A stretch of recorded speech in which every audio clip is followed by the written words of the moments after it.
Hey, what's up guys? It's Pedro here from noobcoder.com, and in this tutorial we are going to learn how to use forms with class-based components. Alright, so to get started, let's go ahead and have one state. So we're just going to have a user input, and we'll initialize this to an empty string, and you'll see why in a second. Next, let us do some destructuring. So we're going to pull this user input out of our state. All right, so now let's actually create our form. So let's come down here. Let's go ahead and display our user input. So we'll just have an h1 tag and we'll say user input and we'll pass in user input. Next, we're going to have a form underneath this. And we don't need this action, so let's get rid of that. And we're going to create a very simple form. We're only going to have one input. And it's going to be of type text, so that's fine. But we're also going to pass another prop.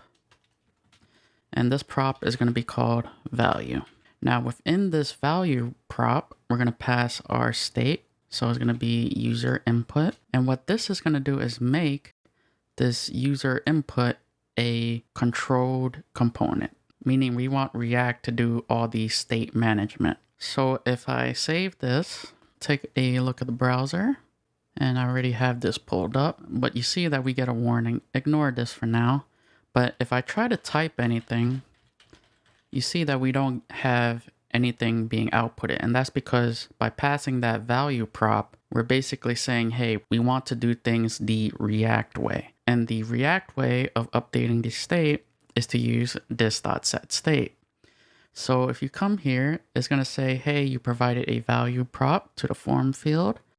But it's also going to complain that, hey, you need to pass us an onChange handler. So let us go ahead and do that. So we're going to pass another prop. It's going to be called onChange. And we're going to pass in an onChange handler. All right, so we're going to have to create this function. So let me come up here. And we're going to say onChange. We're going to get the event object. And now from here, let's just log whatever is being typed out. So we could say e.target.value. And this is going to be whatever the user is typing at the moment. And let's actually update the state. So we'll say this.setState. And the property we want to modify is the user input. And we could set this to the value. So e.target.value. Okay, so now let us go ahead and save this. Let's take a look at the browser. It says onChange is not defined. All right, so line 21. And make sure you use the this keyword. So now if I save this, let's go ahead and look at this. And if I type, you see that it is working. So that's a controlled component. All right, so now let us give more examples. So let's just get rid of this user input and we'll give the classic example of username and we'll initialize that to empty string and password and we'll do the same. And what we can do is let's come down here. Let us change this to username.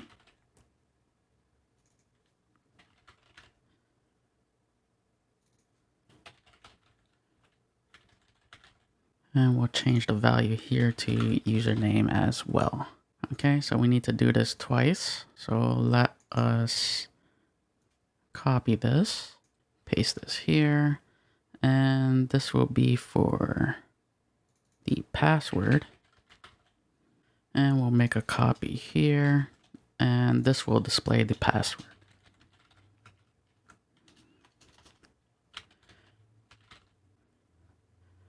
All right, so from here, you'll see that we're going to end up running into a problem with the onChange handler, right?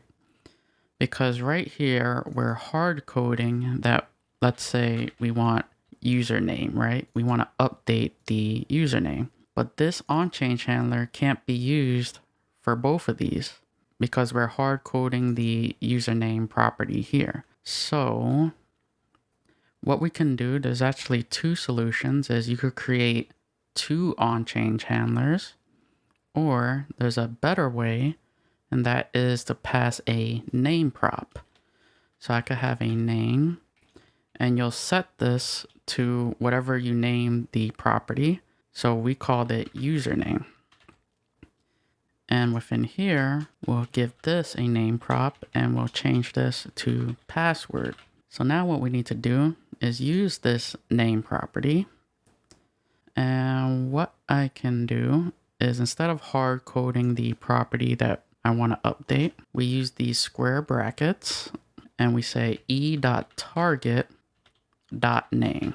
And what this is going to do is dynamically get whoever's typing. So it doesn't matter if I'm typing in the username field or the password field. It knows which property I'm trying to update. And then you just set it to the value that the user is typing. And again, this is a shallow merge. So this will get shallow merged with the state object. So now if I try to save this, let's go ahead and open up the browser. So the first one is username, the second one's password. So now if I type something, you see that this works with username, type something here, works for password. So by making our on-change handler this way, we can update multiple fields with only one on-change handler. Otherwise, if you hard code it, you're going to have a different on-change handler for each property. Now, that might not seem like a big deal if you only have username and password, but let's say our form had 5 or 10 input fields. Then you would have 10 different on-change handlers, and the code would get really messy.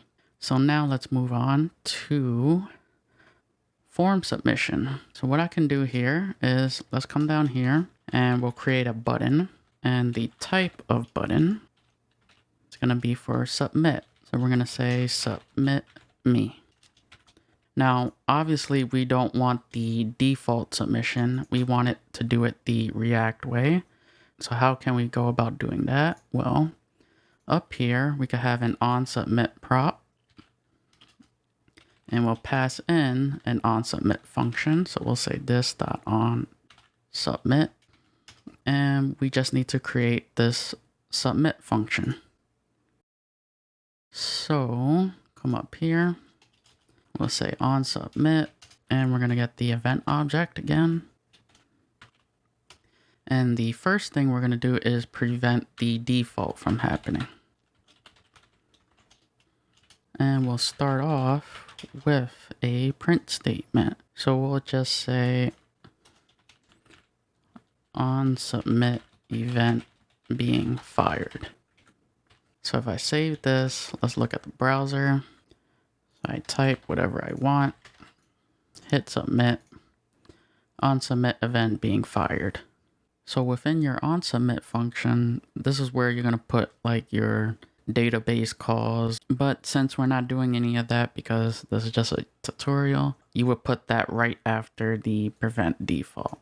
Now, let's say that once a user submits data, you want to clear the form, right? So that's a common thing that you would want to do. Since this is a controlled component or a controlled input, however you like to think of it, all you need to do is use the this.setState to reset everything. So we called it username, we set it to an empty string, and password will be reset to an empty string as well. So if I save this, take a look at it in the browser, I type whatever I want, hit submit, and everything resets. So that is pretty much all I wanted to cover within this tutorial, and I'll see you guys in the next one.